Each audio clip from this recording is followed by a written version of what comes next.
दोस्तों RBC board की कक्षा 10वीं और 12वीं का रिजल्ट तैयार करने का फॉर्मूला कमेटी ने सरकार को सौंप दिया है और सरकार ने भी इस बारे में प्रेस नोट जारी कर दिया है। अब जल्द ही कक्षा 10वीं और 12वीं का रिजल्ट आने वाला है। इस वीडियो में मैं आपको बताऊंगा कि कमेटी ने क्या फॉर्मूला सरकार को सौंपा है और किस आधार पर इन विद्यार्थियों का यानी कक्षा 10वीं और 12वीं के विद्यार्थियों का रिजल्ट है वो तैयार होने वाला है। अगर आपको भी इसके बारे में जानना है तो वीडियो के साथ वो आप बने रहे। नमस्कार साथियों, मैं हूं आपका अपना साथी राजगुरु जी और आप देख रहे हैं राज स्कूल हेल्प यूट्यूब चैनल। तो चलिए वीडियो को शुरू करते हैं।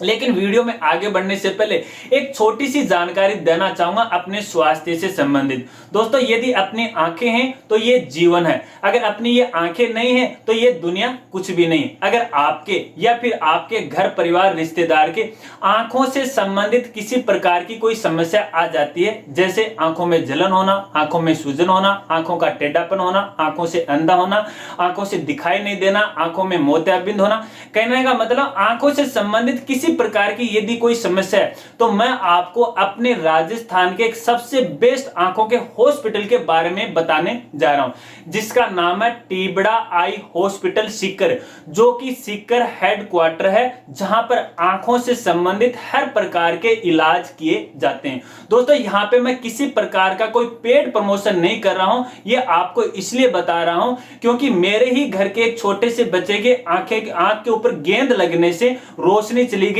हर एक डॉक्टर ने मना कर दिया, लेकिन इस हॉस्पिटल की मदद से इनके जो डॉक्टर महोदय हैं, डॉक्टर नंद किशोर जी, इनकी मेहनत और लगन से आज उस बच्चे की रोशनी है वो वापस आ गई और वो ये दुनिया है वो देख रहा है। इसलिए अगर आपके घर परिवार में किसी के आंखों से संबंधित कोई समस्या है, इस हॉस्पिटल में जाइए और अपना इलाज है वो करवाए। ज्यादा जानकारी के लिए वीडियो की डिस्क्रिप्शन है वो आप चेक कीजिएगा। तो चलिए आते हैं अपने मेन पॉइंट में, बात करते हैं कक्षा 10वीं और 12वीं के रिजल्ट के बारे में। दोस्तों लास्ट वीडियो में मैंने आपको बताया था कि कक्षा 10वीं और 12वीं का रिजल्ट तैयार करने के लिए कमेटी बनाई गई है और इस कमेटी ने मंगलवार को यानी 22 जून को अपनी जो रिपोर्ट है वो सरकार को सौंप दी है और एक फॉर्मूला है वो सौंपा है और इसी फॉर्मूले के आधार पर अब कक्षा 10वीं और 12वीं का रिजल्ट है वो तैयार होने वाला। अब वो फॉर्मूला आप जान लीजिएगा कि क्या फॉर्मूला इस कमेटी ने सौंपा है। सबसे पहले बात करते हैं अपन यहाँ पे कक्षा 10वीं की।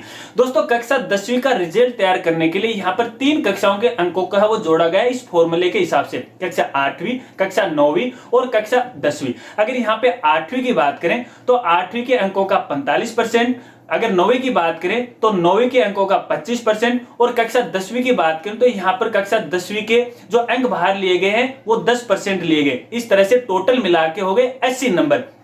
बाकी जो 20 नंबर है वो शतरंज के रूप में स्कूल की तरफ से भेजे जाएंगे। यहां पर खास बात यह है कि इस बार स्कूल की तरफ से कक्षा 10वीं के लिए 30 नंबर हैं वो भेजे जाएंगे। दोस्तों आप अपना रिजल्ट है वो किस आधार पर और कैसे निकाल सकते हैं ये तो वीडियो में मैं आगे आपको बताऊंगा, वीडियो के साथ वो आप बने रहे। अब बात करते हैं यहाँ पर कक्षा 12वीं के लिए। दोस्तों कक्षा 12वीं का रिजल्ट तैयार करने के लिए भी यहाँ पे 3 कक्षाओं को शामिल किया गया है, कक्षा 10वीं, 11वीं और 12वीं। यहाँ कक्षा 10वीं से 40% लिए जाएंगे, कक्षा 11वीं से 20% लिए जाएंगे और कक्षा 12वीं से भी यहाँ पे 20% लिए जाएंगे। इस प्रकार से टोटल मिला के जो अंक बाहर होगा वो होगा 80। बाकी जो 20 नंबर है वो शतरंज के रूप में स्कूल की तरफ से भेजे जाएंगे और यहाँ पर खास बात यह है कि इस बार स्कूल की तरफ से 40 नंबर हैं वो भेजे जाएंगे। यहाँ पर खास बात यह भी है कि जिन विद्यार्थियों की जो प्रायोगिक परीक्षा नहीं हुई है उनकी जो प्रायोगिक परीक्षाएं हैं बोर्ड के द्वारा आगामी आदेश तक यानी आगे है वो आयोजित है वो करवाए जाएंगे और ये जो परीक्षाएं हैं भैया ऑफलाइन या ऑनलाइन होंगे। अब ये किस तरह से होंगे, कब होंगे, ये तो इसकी जानकारी फिलहाल बोर्ड के द्वारा नहीं बताई गई है, लेकिन प्रायोगिक परीक्षा के नंबर हैं वो भी जोड़े जाएंगे। अब क्योंकि अपने राजस्थान की बात करें तो कक्षा 12वीं के जो विद्यार्थी हैं अलग अलग जो संकाय हैं तो अलग अलग अपने जो जिले हैं उसके अंदर जो प्रैक्टिकल एग्जाम है, प्रायोगिक जो परीक्षाएं हैं वो कुछ जिलों में तो हो गई थी, और 40% स्कूलों ने अपने नंबर हैं वो भी प्रैक्टिकल के ऑनलाइन चढ़ा दिए थे, लेकिन काफी सारे स्कूलों में ये परीक्षाएं आयोजित नहीं हुई। तो इस कमेटी ने रिपोर्ट सौंपी है कि जो 12वीं क्लास के जो विद्यार्थी उनकी प्रायोगिक परीक्षाएं वो होने वाली हैं। अब वो ऑफलाइन भी हो सकती है, वो ऑनलाइन भी हो सकती है, इसका फैसला तो बोर्ड है वो लेने वाला है। अब यहाँ पे मैं बात करता हूँ कुछ खास बातें जो कि विद्यार्थी कंफ्यूज है। सबसे पहले बात करते हैं यहाँ पर, देखिए जो विद्यार्थी प्राइवेट स्कूल से अपने फॉर्म लगाए थे या प्राइवेट एग्जाम दे रहे हैं, जो समय फाटे जिसे बोलते हैं, उनको तो ये परीक्षा वो देनी होगी। इसके अलावा वो विद्यार्थी चाहे वो कक्षा 10वीं का हो या फिर 12वीं का हो, जो रिपीटर हैं, इस बार रिपीट कर रहे हैं, उनको भी ये परीक्षा वो होगी। अब ये परीक्षा कब होगी इसके बारे में जानकारी नहीं दी है। जब माहौल सामान्य हो जाएगा और बोर्ड जब चाहेगा तब ये परीक्षाएं देनी होंगी। परीक्षाएं ऑनलाइन होने वाली है, ये भी आपकी जानकारी के लिए बता दूं, ऑनलाइन होने वाली है और ऑब्जेक्टिव टाइप की होने वाली है, लेकिन कब होगी इसके बारे में फिलहाल कोई जानकारी नहीं है। इसके अलावा यदि कोई विद्यार्थी अंक सुधार या मार्क से इंप्रूवमेंट के लिए आवेदन किया है, चाहे कक्षा 10वीं हो या फिर कक्षा 12वीं हो, श्रेणी सुधार के लिए आवेदन किया है, तो भैया ऐसे विद्यार्थियों को भी परीक्षा है वो देनी पड़ेगी। इनके लिए कोई फॉर्मूला है वो लागू नहीं होने वाला है। इसके अलावा यहाँ पे बात करें ऐसे विद्यार्थी जिन्होंने इस बार केवल एडिशनल विषय लिया है कक्षा 12वीं के अंदर, फॉर एग्जांपल जैसे बात करें पहले उसके मैथ सब्जेक्ट था, इस बार केवल एक सब्जेक्ट में एडिशनल वर्क करा, तो ऐसे विद्यार्थियों को भैया परीक्षा है वो देनी होगी। इस बात को आपको ध्यान रखना।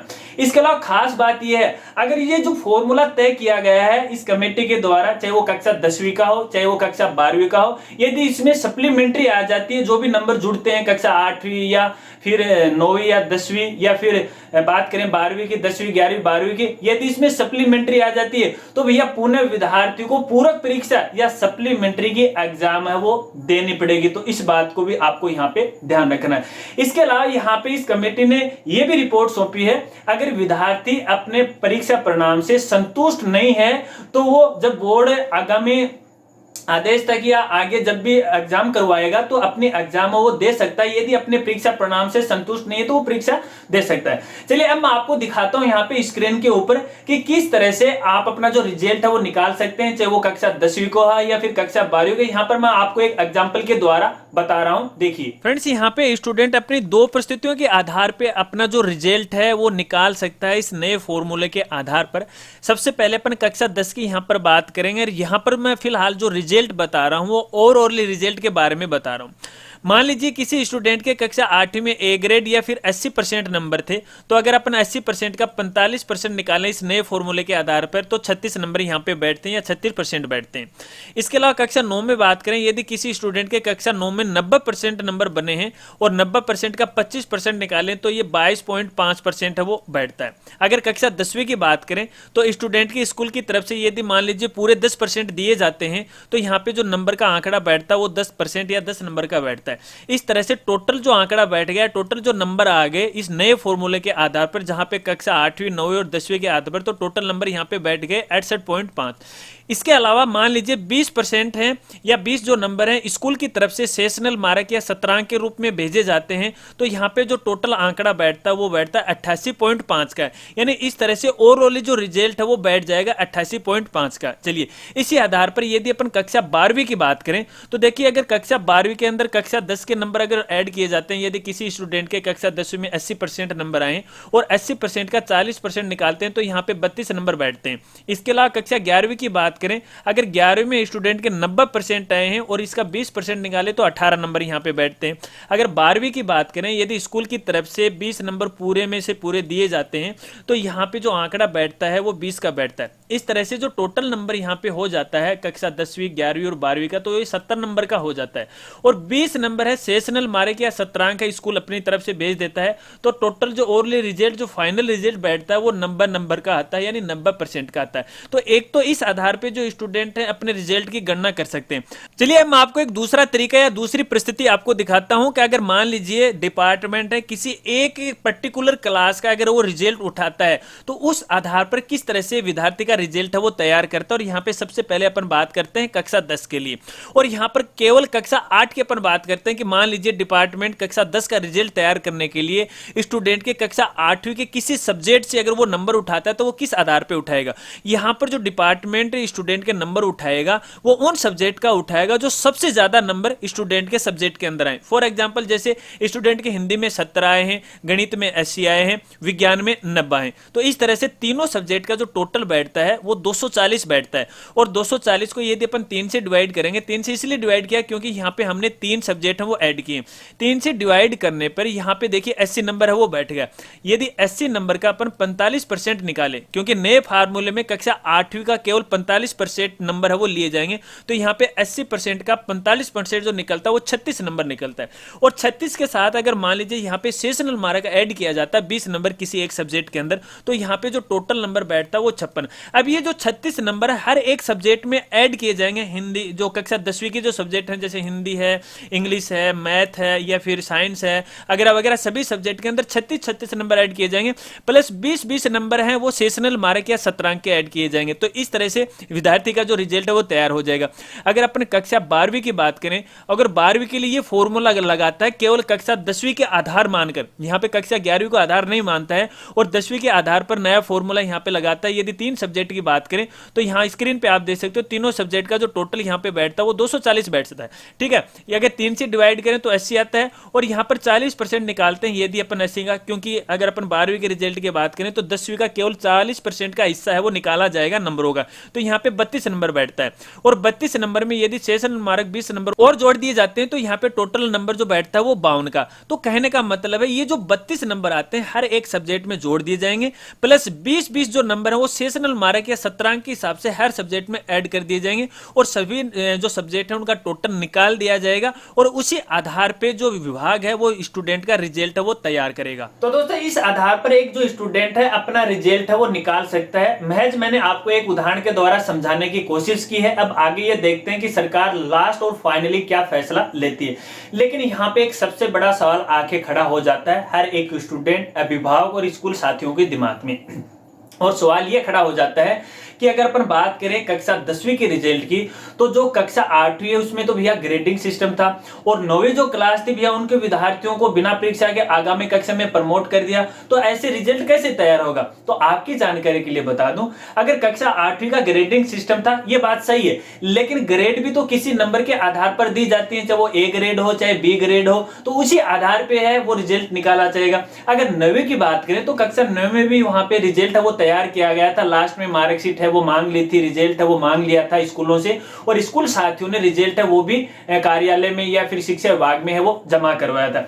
अगर बात करें यहाँ पर 12वीं के परिणाम को लेकर की, तो भैया देखिए ये तो सीधा साधा काम है। यहाँ पे 10वीं का जो परसेंटेज निकलने वाली वो तो निकल ही जाएंगे, लेकिन 11वीं की बात करें तो 11वीं का भी इसी आधार पर निकाला जाएगा, क्योंकि जो रिजल्ट है वो पिछली साल है वो तैयार किया गया था। तो ऐसे में आपको यहाँ पे ज्यादा कंफ्यूज होने की कोई आवश्यकता नहीं। लेकिन फिर भी मान लीजिए कोई विद्यार्थी है इस रिजल्ट से संतुष्ट नहीं है, तो बोर्ड इसको एक मौका दे रहा है, वो अपने रिजल्ट को सुधार सकता है। तो यहां पर आपको ज्यादा सोचने की कोई आवश्यकता नहीं है, माथाफोड़ी करने की कोई आवश्यकता नहीं है। अब लास्ट में फाइनली ये देखते हैं कि आखिरकार सरकार या शिक्षा विभाग वो किस आधार पर अपना जो रिजल्ट है स्टूडेंट का वो तैयार करता है। हालांकि फिलहाल कमेटी ने अपनी जो रिपोर्ट है, जो फॉर्मूला है वो सरकार को सौंपा है और सरकार ने प्रेस है वो जारी तो किया है, लेकिन आगे देखने में भी ये आ रहा है कि जैसे ये प्रेस नोट जारी हुआ है तो काफी सारे जो अभिभावक हैं, स्टूडेंट हैं, वो इस फॉर्मूले का विरोध कर रहे हैं, क्योंकि जो अच्छे होशियार बच्चे हैं उनको ऐसा लग रहा है कि कहीं ना कहीं हमारे इस वजह से जो नंबर है वो कम हो जाएंगे, क्योंकि हो सकता है कि किसी स्टूडेंट के कक्षा 10वीं में या फिर 8वीं में या 9वीं में किसी वजह से नंबर कम आए होंगे और इस बार उन्होंने अच्छी मेहनत की है और अच्छी मेहनत से उनके इतने नंबर आने की उनको उम्मीद नहीं। तो ऐसे में कहीं ना कहीं मुझे ऐसा लग रहा है कि जो अभिभावक है, स्टूडेंट हैं, वो कोर्ट का दरवाजा वो खटखटा सकते हैं। जैसे कि सीबीएसई बोर्ड का जो फॉर्मूला सामने है तो आज भी याचिकाएं हैं कोर्ट में लग रहे हैं, वैसे ही मुझे ऐसा लग रहा है। तो दोस्तों आपको यह बताना है कि जो कमेटी ने सरकार को फॉर्मूला सौंपा है कि यह फॉर्मूला सही है विद्यार्थी हित को लेके। अगर आपकी क्या राय है कमेंट में मुझे जरूर बताना। अब फाइनली तो यार सरकार और शिक्षा विभाग को फैसला लेना है आगे वो क्या करने वाला था। बस जानकारी यही थी और यही फॉर्मूला था, इसी आधार पे स्टूडेंट का रिजल्ट है वो तैयार होने वाला। अगर जानकारी आपको अच्छी लगी तो यार वीडियो को लाइक कर देना, वीडियो को ज्यादा से ज्यादा शेयर कर देना और चैनल पे नए और अभी तक चैनल को सब्सक्राइब नहीं किया तो यार चैनल को सब्सक्राइब कर लेना, बेल आइकन दबा लेना और नोटिफिकेशन उसे भी ऑन कर लेना, क्योंकि हमारे चैनल पर आपको इसी प्रकार की नई नई वीडियो की जानकारी है वो मिलती रहेगी। तो मिलते हैं फ्रेंड्स अगली एक नई वीडियो के साथ, तब तक के लिए जय हिंद, जय भारत।